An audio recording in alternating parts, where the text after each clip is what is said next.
This is the Future Talent Podcast, a future-focused podcast series showing the channels that enterprise can engage today to empower their current employees and future-proof the talent pipeline of tomorrow. This series is brought to you by Technological University Dublin's Enterprise Academy. We create learning solutions to enable your business success. Want to find out how we can support your learning and development needs? Visit www.tudublin.ie/enterprise-academy to book in a call with our team. Hello, and you're very welcome to the Future Talent Podcast. In this episode, we will ask the question, what are soft skills? Does the term soft skills even do them justice? And we will raise the critical issue of evaluating soft skills. Most of us will be familiar with the ubiquitous phrase, what gets measured gets managed. But are managers measuring and, more importantly, rewarding these skills? And likewise, are educators recognising and assessing these skills in higher education? There are multiple reports calling for the need to develop so-called soft skills today, to have graduates work ready. But how do we help to showcase this more tacit knowledge for our graduates and future workers? To explore these topics, I'm joined by three experts in the field. Holly Jackson, Talent Acquisition Manager at DocuSign, entrepreneur Kevin Redmond, founder of Skilding.com, and Alex Gibson, lecturer and Head of Digital Marketing at Technological University Dublin.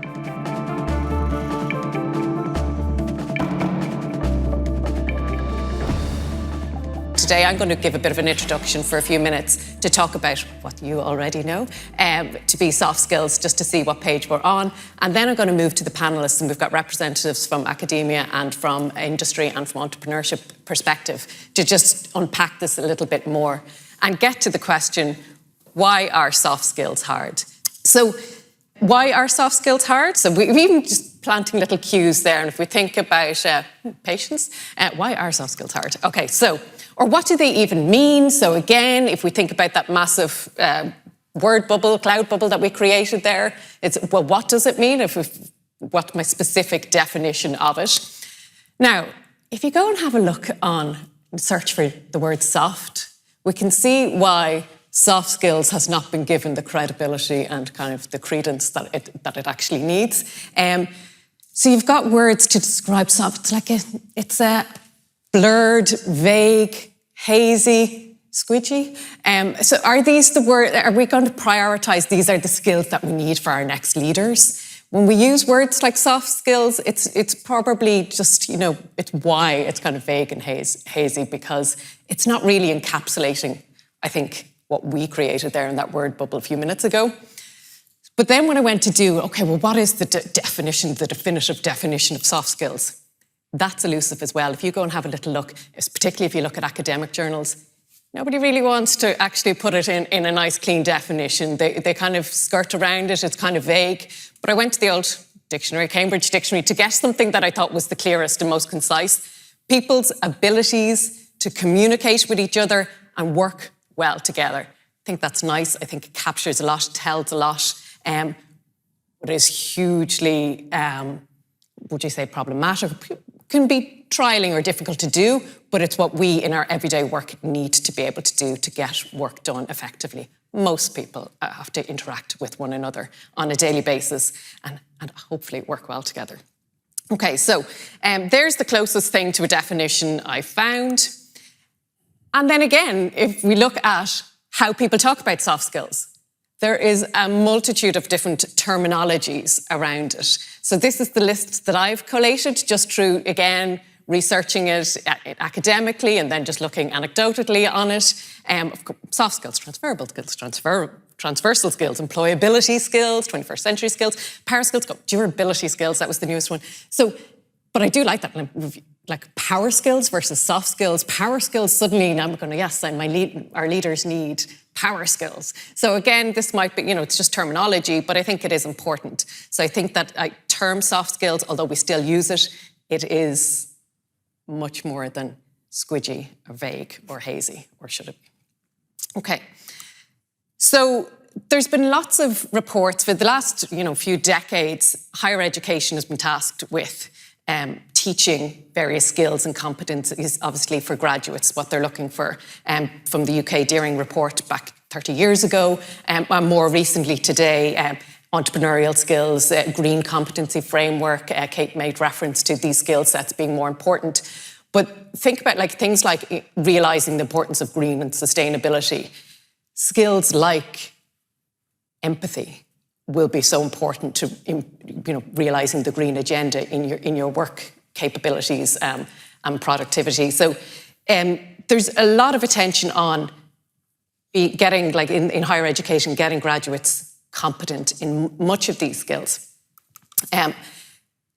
But again, should I have a room of educators together and I was to ask them the question, how many of these soft skills are acquired at higher education, throughout higher education? Most educators would probably say, yeah, critical thinking, absolutely, teamwork, network building, time management, everybody's doing that. But if I was to shift that question just shift one word in it, how many of these soft skills are assessed throughout higher education? And it shifts the question, because if you look through your rubrics to go, well, where did I grade their communication skills? Where did I acknowledge and praise them for their teamwork skills? Where did I recognise the leadership in that assessment? It's seldom in the grading. And I think when we transfer that then to the work world as well, how many people are getting acknowledged and credited for practicing these skill sets? And yet those people are the people that probably are making our work life bearable because they practice those soft skills day to day. So it's just interesting to see that switch. And Kate alluded to the old adage, what gets measured gets managed. Peter Drucker, management guru. We hear this all the time, I'm sure, in your workplace as well. And we realise then that soft skills are like this tacit knowledge, almost this assumed knowledge, that yes, of course, as you go through higher education, you will acquire these communication skills or leadership skills, or in your careers that you will acquire them. But I think a challenge is, how do we evidence this tacit knowledge, or in order to measure it and acknowledge it? So this is something that myself and a number of colleagues, a colleague here, Lucia Walsh, is in the room today. You'll be hearing from Lucia later today, and other colleagues from the UK and Singapore. We had this opportunity to work on a project 2 years ago. We were at a conference in the Academy of Marketing, and we were looking and thinking about this challenge, obviously the employability skills gap, and we all know about it, but it's like, well, what can we do about it? And recognising this gap between education content and industry requirements. And how can we bridge that gap of moving away from just content and theory primarily to actually how can we make this more real world, what we're studying for 4 years, how can we make these graduates work ready? Again, employability skills. So this was a great opportunity, and I certainly picked up lots of soft skills and developed and honed my soft skills over the 2 years working globally, remotely, with this team of people that we didn't know from the start. So again, all those skill sets coming into play, which was great. And some of the findings that we came out of the research was, one solution to this bridging the gap is authentic assessment. And you'll see from the timetable today, there is a session on authentic assessment that we'll be addressing. But this is very much this introducing students to real world problems. And we were looking at this from a marketing context, but actually setting assignments and tasks for students where they're actually looking at business problems and solving for them. It makes the whole student experience much more engaging, more challenging, more realistic for the students. And they come out with, being able to discuss this in future, job opportunities and interviews. And it moves away from this idea, if you've ever had somebody try to explain to you how to shift the gears on a bicycle when neither of you are on a bicycle, sitting on a couch, have you ever had somebody talk through the physics of the gears and moving up and moving down? Theoretically, they know what they're talking about. You're sitting listening to them going, yeah, I still don't know if I'm going to go up or down the gears when I go up the hill or down the hill. But by doing it, when I'm on the bike and moving and shifting those gears, I'm learning by doing, and it's a different experience. I'm taking in the knowledge because I realise when you go, is it up the skirt? I was getting confused. You know, when you're going uphill and you shift into the wrong gear, well, it's on you then, okay, to get the pedaling back again, to get the gears. So we recognised in this paper, just published this month actually, in the Journal of Marketing Management, the need to formalise the development of soft skills, you know, to create kind of systems in place so that we can acknowledge and recognise people's work. And we realised it is tricky to assess. It's tricky to evaluate as people in industry. How do we evaluate our staff and recognise their development of and practice of soft skills? And it leads me to segue back to that question, why are soft skills hard? I think most people have everybody's bios to hand, but Alex Gibson, Holly Jackson and Kevin Redmond are joining me today to discuss it. So we've got, as I said, a representative of academia, industry and entrepreneurship as well as education. So we'll get going and see where we go with this. And we'll have a Q&A in the last 5 minutes as well. So if anybody wants to kind of join in, absolutely, please do. So who will we start with? Alex, you're beside me. So why are soft skills hard? Yeah, I was talking to a friend of mine who's a coach, and he said, I told him I was speaking today, and he said, yeah, soft skills, that's the hard bit in our organisation. He's just retired from a big financial services organisation, and he's re-employed in that organisation, not around the technical skill set that he developed, but around coaching the teams to be able to work better together and cope with the challenges that they're facing. And they've seen that as a real challenge. I think from an academic point of view, soft skills are hard in many ways, but one of them, I think, in a sense, is how much capability or scale or scope we have to assess the hard skills. You know, if I am a marketing lecturer, presentation skills, we would say, are very important. I have no formal training in what makes or doesn't make a good presentation. For example, am I qualified to talk about somebody's ability to work in a team? I have no social psychology, work organization psychology. I think we need, as educators, we need to ask those fundamental questions because we do need to assess it. But educators are brought into their roles primarily because of their technical competencies. They're brought in because they have a certain knowledge base and they lecture in that area, and we tend to be quite content-driven. That's one issue. I think the scale issue is also important. It's very difficult to find the time and scope within the constraints of the typical course. I think most of my lecturer colleagues would say that. They would find it's a little bit frustrating because you want to spend more time with the students working in team dynamics, building their resilience, encouraging them to be more creative. But how you actually do it within the constraints of a 12-unit module where there's still a certain amount of content.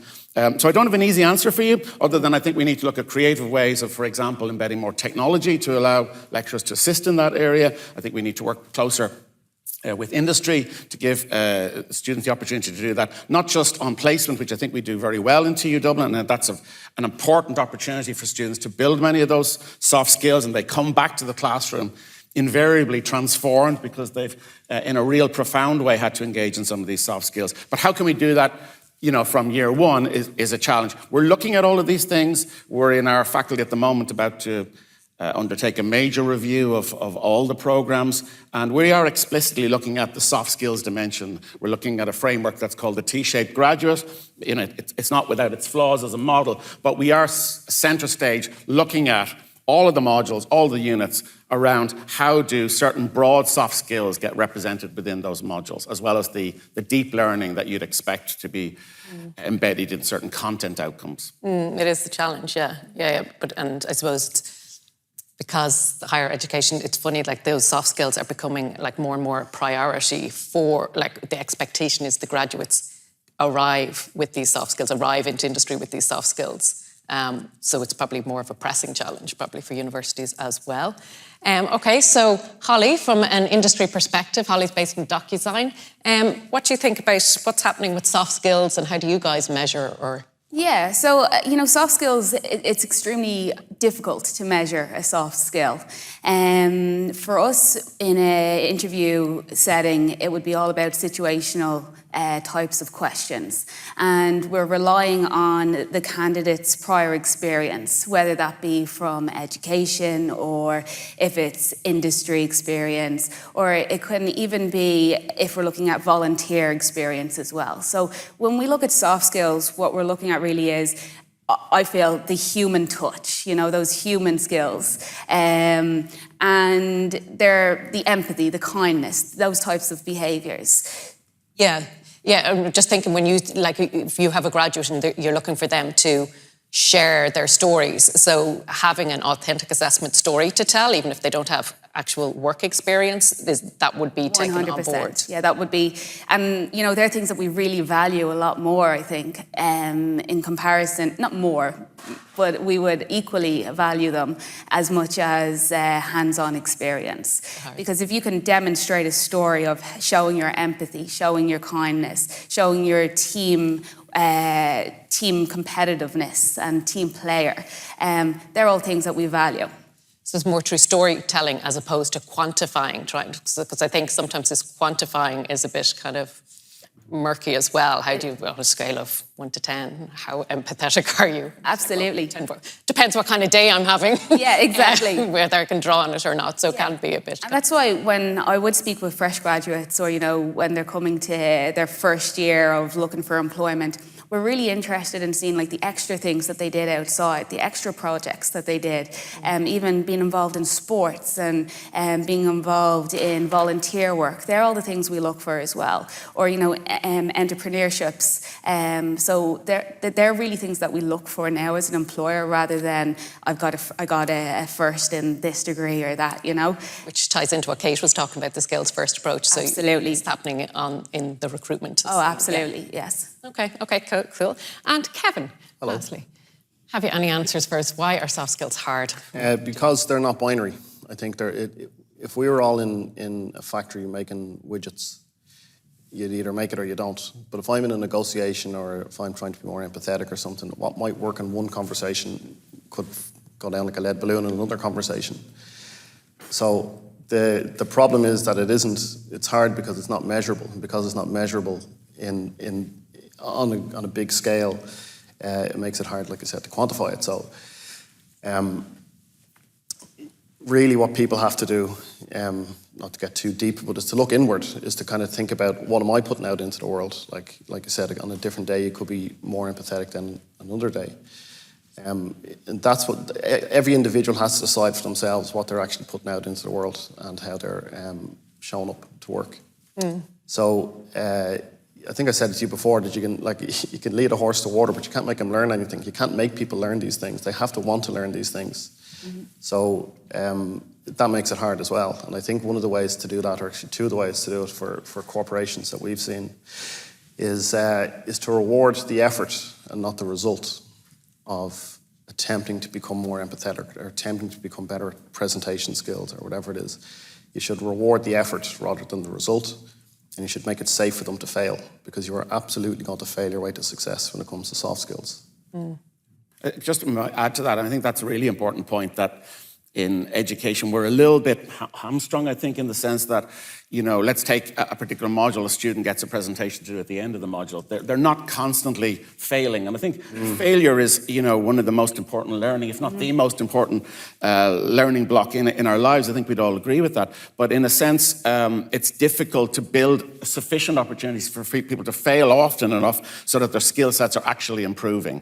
I think technology has a role in that, in terms of helping to allow that to happen, maybe outside the classroom. But I think it's a really important point. Yeah.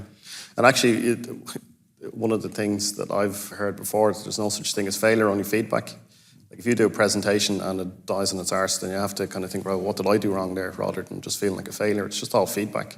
Yeah. And how to do it. And every presentation you do is just a dress rehearsal for the next one. That's the way I kind of think of it as well. Yeah. And I know as a recovering perfectionist that it actually, it was the most releasing, the biggest relief when you realise it's okay. Yeah. It doesn't have to be perfect. It can just, it's for the next time. You're just gathering, learning for the next time. And it does help. It just kind of allows you to just go, okay, what did I learn from that? Yeah. Now let's take it from there.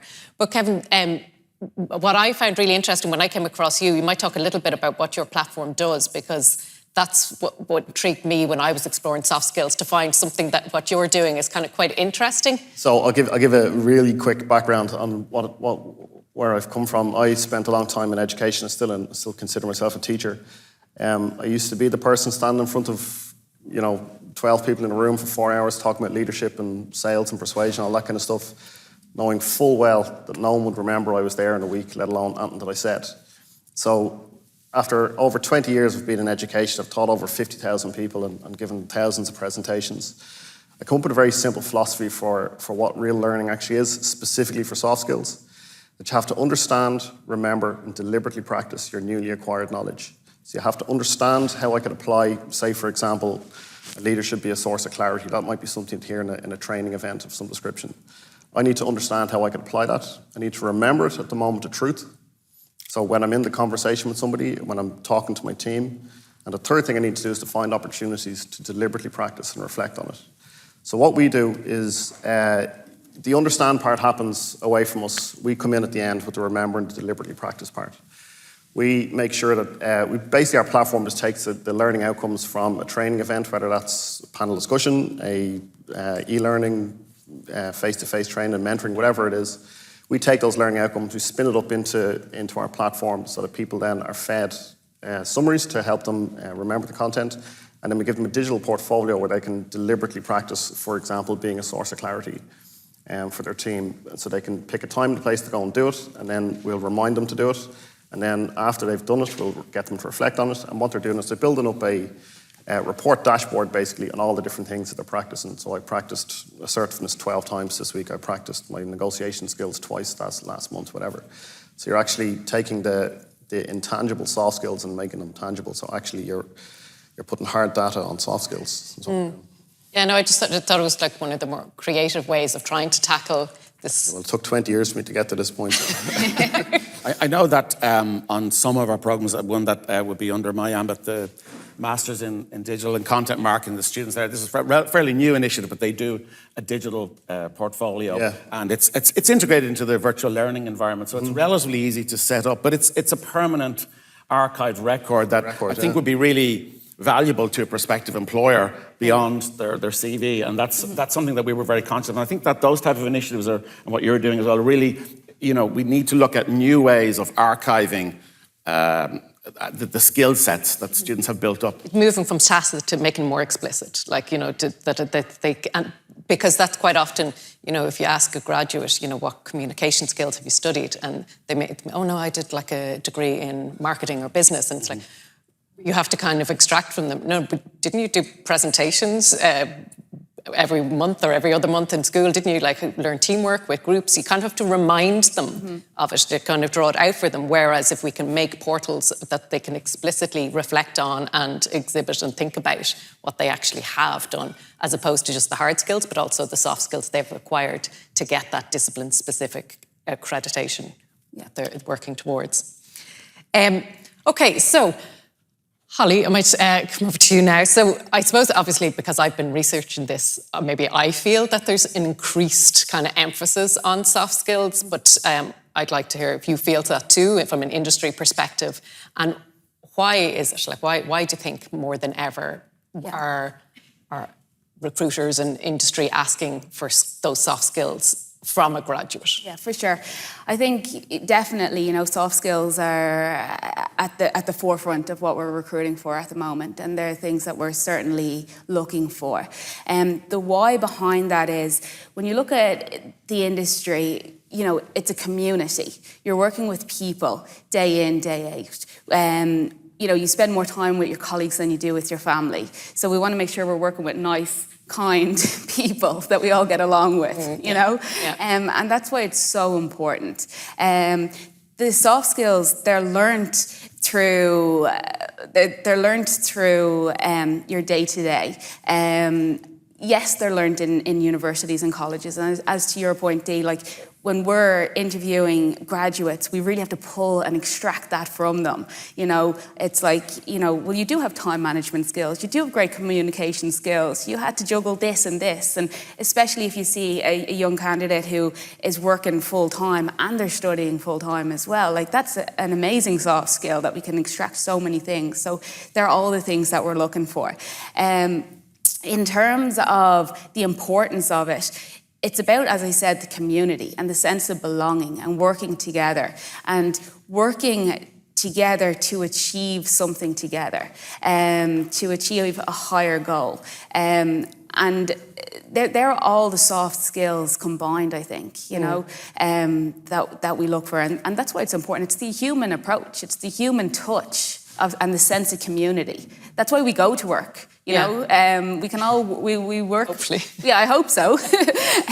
You know, I even find it myself, like I work fully remote at the moment. And I love working remote just because of the flexibility it gives me. But I also do like to go into the office for that sense of community now and then, and the feeling of belonging, and to share ideas with people, and just to go for a coffee and be a person, be a human, you know? Yeah, well, I mean, like, again, another to add to the list of what you could soft skills, life skills, like life skills. And sometimes I wonder, like, are they skills we have to relearn after being remote, that we need to kind of kickstart our communication skills again? Like, we love hiring, you know, parents. We love hiring people who are maybe a little bit older and returning to the workforce, and people who are career changers. You know, back to that hiring for skill. And at DocuSign, it's very much so about looking for a culture add rather than a culture fit. We don't want you to fit in, we want you to add. And with that comes those soft skills and your life learning skills and then everything you've done. And that doesn't matter if you're 20 years of age or if you're 50 years of age. You know, you have different skills, different soft skills that you've learned that you can bring into the environment and then be a culture add. I like that. Alex, maybe? No. Yeah, I really found Kate's presentation fascinating. Obviously, as somebody who's responsible for digital marketing, and, you know, she referenced that explicitly in terms of roles for digital marketing. It was really fascinating to hear that, you know, by broadening the skill set requirement and that you could increase the pool of people that are eligible for a digital marketing job by up to 30 times. The flip side of that, from my point of view, of course, is for our students. Now you need to tell them that you're facing 30 times more competitors than you thought you did. But I think that's good. But I think that, you know, when you talk about the soft skills within an organization, I think there's a couple of drivers as well. I think Kate alluded to. I think there's definitely a driver at the moment is the tight labour market. So employers are looking for new ways. They're almost, inverted commas, being forced into look at soft skills. I think it's beneficial to them, but they're doing so because they have to do so to broaden the pool of talent. I think the other one, we'll probably talk about it later today, is AI. I mean, that undoubtedly is going to have an existential impact on the job market. And I personally think one of the biggest impacts is that it's going to reduce the extent to which technical specific skill sets are important within job roles. I can see it already within the area I would know is digital marketing. A lot of the functions that a typical digital marketer spends 8 hours a day doing now can be done in minutes, okay? And I think that when you get into that environment, then you have to ask the fundamental questions, okay, so there's a lot more productivity there, there's a lot more free time, so what do we want our employees to do? Do we want them to do more of that task? Or do we want them to do different things, to be more creative, to add more value to the organisation, to build more cohesiveness? And I think it's the latter. So I think AI will have a positive impact in the sense that it will elevate the importance of soft skills within yeah, it was fun when Kate was talking about the numbers and like the massive stats that she was talking about and data. Like, again, that switched me to think, oh, well, that's, again, why you need the human element to interpret what that data means and, like, critically think about the data. If so much information's available, now what? Okay, and Kevin, do you think there's an increased emphasis or...? Yeah, it's because we're not in factories, you know, doing manual, repetitive work. And like Alex said, we're all of that stuff is getting automated, and because it's all getting automated, there's more time to do, well, what else can we do? And that becomes more creative time, and becomes more collaborative time. And if you're going to be creative and collaborative, you need your soft skills, or what I would call behavioural skills. You need those skills to to work together in a team to figure stuff out, like to solve interesting problems with good people. That's what you're looking to do, really. So all of the mundane, repetitive stuff gets automated away. Then what's left is just people. And well, what are we going to do next? What else can we get the AI to do? So that's why, I think. Would each of you have just some sort of maybe practical kind of tool or practice that you might have come across that might be useful for people to think about, well, how can we attempt to measure or recognise? Skillding.com is what Skillding.com, yeah. That's what we do, is we give people the opportunity to measure things, and we work with podcasters as well. Actually, we convert podcasts into mini courses so that people can go and actually take the actionable content and apply it and measure it and stuff. So skillding.com is where you want to go. Well, I do love your format as somebody who listens to podcasts a lot, and I would totally listen to it, but then actually how much have I taken in? And I realised that when you said it was like, you're listening, but what have I actually understood, and then what can I actually apply afterwards? One of the things I used to deliver content into schools on memory techniques and mind maps and stuff to students, which is probably one of the most fulfilling jobs I've ever had, to validate kids and show them that their brain works perfectly fine. But the whole idea is that you can't just hear something once and know it. You have to hear it like repeatedly, and then you have to go and try it. Literally find a time and place to go and do something and reflect on it, and then you might start to learn it. Like, you can't learn something just by hearing it once. So. No. I mean, there's a model, Edgar Dale, some of the people in the audience may know the academics around the cone of learning, which is talking to that point, which is that we remember much better that which we do. And that's why storytelling is so important as well. When you're trying to craft a message, if you can construct it within a story, people can picture a series, even if they're not doing that, they imagine the story and helps them to remember better. So, I mean, people in the audience who know me will know my passion and interest in virtual reality and augmented reality for, I suppose, a decade at this stage. I like to think it's finally coming of age, because a lot of companies are... Told you so. Yeah, a lot of companies are now investing in virtual reality. I would have said 5 years ago, it was the big pharma, aerospace, and they were doing so for hazard training. So, for example, people in hazardous environments, whether it's fire extinguishing training or whether it's crane operators, believe it or not, the simulation pilots is the obvious one, working in pharma companies, in clean rooms, chemical rooms. I think it's transition now. I'm seeing a lot of companies now interested in virtual reality for soft skills. And I think again, it has a tremendous resonance because it gets people to do. So in a virtual environment, you're able to simulate a history lesson. You're there in O'Connell Street in 1916 listening to the proclamation. You're probably going to impact you more than reading about what Pádraig Pearse said at one time. But for me, around soft skills, in particular, things like creativity, presentation skills is what interests me. I will give a shout out now that you've set the precedent for an initiative. We were successful in getting a grant from Meta and Body Swaps, which is a UK company who produce VR software for soft skills training explicitly. There are other such companies, I should say, in the marketplace. But we actually have a demo here today as part of the initiative with Growth Hope, which I know is a partner initiative to convene. One of my colleagues, Beatriz Garcia, is here. And if any of you want to get a sense of how VR can be used in presentation skills training, we're actually actively in the middle of some research with students. I don't have final results to share with you, but we allow students to do virtual presentations in a virtual auditorium.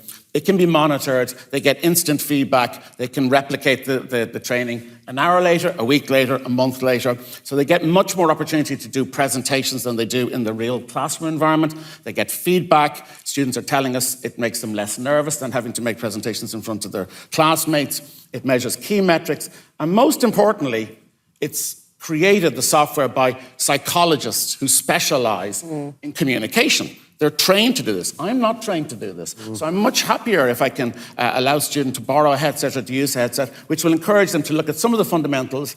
They'll get a score. And students love that because that's a target to beat the next time round. So if any of you want to get a sense of that, we're very excited about it. We plan to do a lot more of this within the organization, particularly in skill sets like presentations, handling conflicts, job interview techniques. It's all there online these days in VR. I can confirm it is, because I tried it a few weeks ago, and I don't know if you've used VR headsets before. It was my first time, so my experience of it was, first time, was Really, really cool, really amazing. I can see how you kind of immerse yourself in it.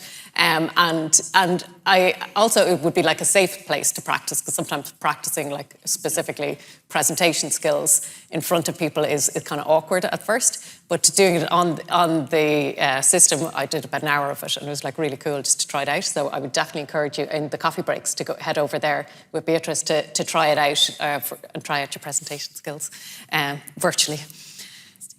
Except here.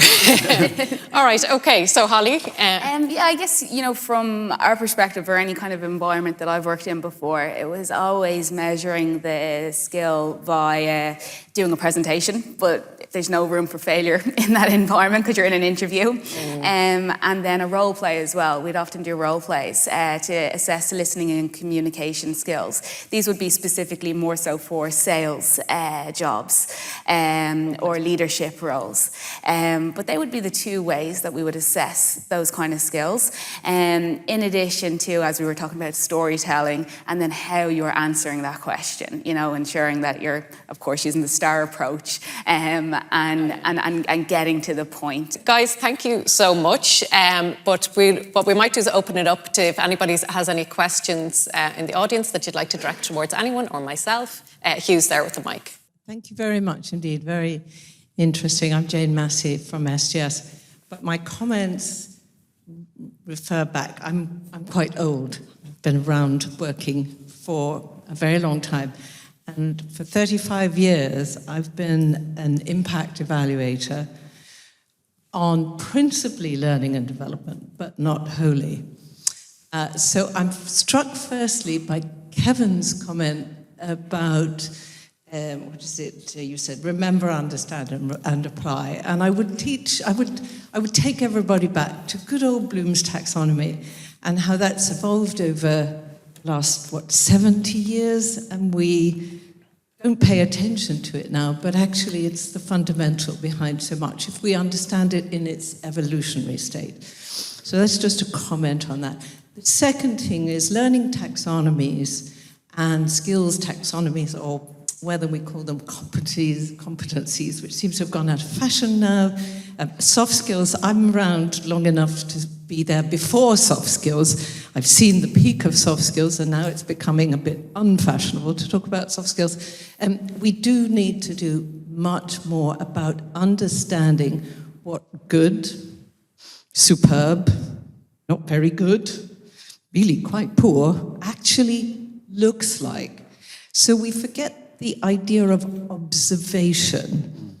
What do we observe when we're looking for somebody who can do something really well, who is really creative, who is an excellent critical thinker? Because actually the superb ones are the ones that are telling us what we need to be looking for tomorrow. And they're not very good if we observe them and state what that actually looks like. Build taxonomies, build rubrics. That can be done in education, but it can also be done with software. And we have so far been very slow. I've been a European evaluator for 30 years, since the third framework, on these projects. I've seen hundreds of attempts to do this, but it's still not there. So I would recommend people go back to history, go back to Bloom's to start with, but also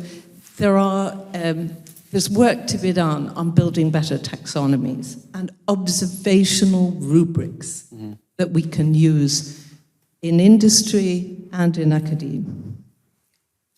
Thank you very much. I might just respond is what's interesting in the research that we did. So like I said, I worked with colleagues in the UK and Singapore as well.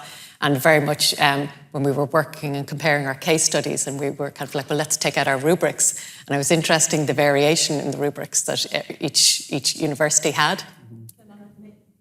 I worked for the Singapore government for 8 years on the skills frameworks and the skills rubrics. So I'm very, very familiar and would have contributed quite a lot to the Singaporean work. Yeah. So what's interesting, there was like a kind of a variation in that. But certainly I do know from a university perspective, there's a huge emphasis now on building those and getting obviously there's lots of debate of what a penultimate rubrics would look like. But it's certainly, I agree with you, it's the way forward for assessing, I suppose, in a fair manner. Thank you.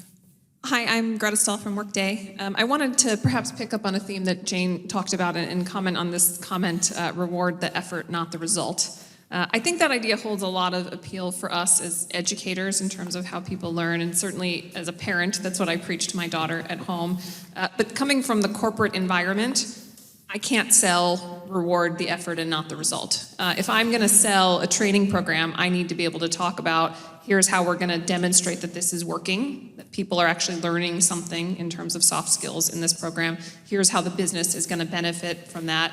And I wouldn't have a job if I couldn't do those two things, right? I need to be able to demonstrate that there's value that's coming out of the program beyond that people are getting a little bit better or feeling a little bit less bad every time they go through a presentation or whatever. So I'm curious, Kevin, others on the panel, how do you think about measuring the results of the things that you're working on in terms of improvement in the soft skills that you're seeing to demonstrate whether or not people are getting better, to demonstrate the outcomes that you're driving with some of these programs?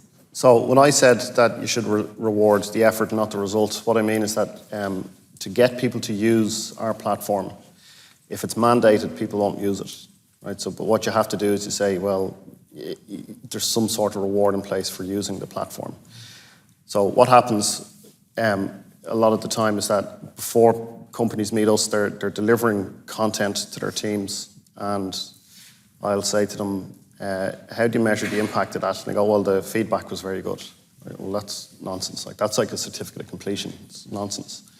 What we want to offer is a certificate of experience that people actually are using the content. So what our tool really does is it measures the impact of the training. It measures how it's deployed into the company in the weeks and months after the training has actually happened. So when you're talking about somebody learning something, they don't learn it in the session, the training session, they learn it afterwards. So in order to get people to use the content, you have to reward them for using the content. So the results come afterwards. But the results won't come just because somebody sat through training. The results come because somebody actually used the content. So when I say reward the effort, that's what I'm talking about. Reward the attempt to use the content rather than the result. So the result will come by itself. But if you wait for the result and then reward that result, you'll never get there because they never used the content in the first place. That's kind of what I meant. That makes sense to me. I think my follow-up to that is then how are you assessing at the end whether or not soft skills have improved after they've put in the time? Yeah, it's a tricky one because it's different for every company and what they're trying to achieve. But really, what you're looking to do is to build a culture of learning that is just a continuous thing that happens. Obviously, you want it has to impact the bottom line. So what we offer a lot of L&D people is we'll say you'll be able to draw a straight line from the training delivered to the desired change in behaviour. And that desired change in behaviour could be, well, this team is now more cohesive, the sales team is making more sales, whatever your target is, this training happens and this is what we're trying to get to. Well, you can see that the people use the training in the 6 weeks afterwards. So that's your result. Like that's every case is take it on its own merits, basically. That's how we do it. If I might add, I think I won't say there's a middle way, but there's a reward the progress dimension in this as well. So you got the effort, you got the progress, and you got the results. And I think from an educator's point of view, there's an onus on us to explicitly think about that because our typical program, this may change over time, but our typical program is foundation 1, 2, 3, and 4 years. So, and we do attest to the fact that they build certain skill sets from year 1 to year 2 to 3. And we would certainly have rubrics around that. But I think we all need to ask ourselves the tough questions, which is how are we measuring progress? Let's take the example of presentation skills. Like how do we quantify how much better somebody is in 4th year at presenting than 1st year? It's difficult. I do think that technology is one. It's not without its perils, but it does give a number to things like eye contact, for example, and interaction and pitch of voice and monitoring. You can actually, there are other ones like empathy are more difficult, but interestingly on presentation skills, there's a lot of metrics that you can build in, and our feedback from students is that they like this and that it forces them to think about something they would never have explicitly thought about before in terms of their tone of voice, their pace, the modularity, the extent to which they maintained eye contact. So, the technology can help us in some of this. Okay, I think we have one more question, yeah? Yeah, not so much a question, but my name is Damien Owens from Engineers Ireland. Just to give it an engineering perspective, Since about 2007, the engineering programs in Ireland have been accredited on an outcomes-based education model. So we're actually assessing what students have learned and what they've been exposed to. And it's a 5-year cycle, so every 5 years the universities or the programs are assessed. And what's been very interesting on the verticum of soft skills, which I would call necessary skills, there's been feedback from employers say engineers need to do more communication skills, etc.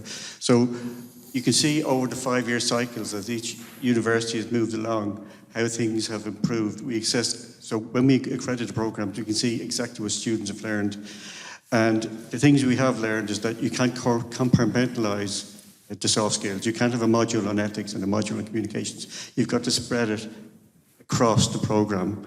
And I suppose teamwork, projects, problem-based learning, work placements are the main areas where these soft skills are developed. And they're areas we look out for when we undertake the assessments. On an international level, until recently I've chaired a group that comprised 14 of the G20 countries looking at engineering education, and the engineering education modules and descriptors have moved to encompass the soft skills. But make no bones about it that the employers still take the hard skills for granted. So there's no point having an engineer who can do a great PowerPoint on a bridge and the bridge falls down. They expect the hard skills to be there. And the other interesting point is that the requirements change over time. It used to be presentation skills. The big one now at the moment from employers is the ability to write reports, because simply people have forgotten how to write and string coherent arguments on paper. Thank you. Interesting. Thank you. I think we have to finish it there. So probably just to sum up, soft skills seem to be hard and hard to measure, and particularly Greta highlighted that with the tricky question. It's tricky to measure, but I mean, that doesn't mean we shy away from trying. Okay, so thank you very much to all my panellists, and please feel free to reach out and chat to us at the coffee break afterwards, or try the VR stand at the coffee break. And that brings us to the end of our episode on soft skills. I will say we had a lively Q&A discussion following our panel talk, with many attendees echoing the challenges both industry and academia face to develop these much-needed core skills. Some key learnings I took from this session was the importance of failing forward, to aim to reward the effort as much as the result, and finally, to learn that companies are moving towards a skills-first hiring approach, with Holly mentioning her company looks for a culture add rather than a culture fit with their new hires. More than ever, organisations are looking to nurture the continuous development of their employee skill sets. If this sounds like your organisation and you are curious to learn more about how TU Dublin's Enterprise Academy can help, why not get in touch? Our team are happy to chat about ideas and opportunities to help you build your talent pipeline. You will find contact details in the show notes or at our website www.tudublin.ie/enterprise-academy. Until next time, thank you for listening to the Future Talent Podcast.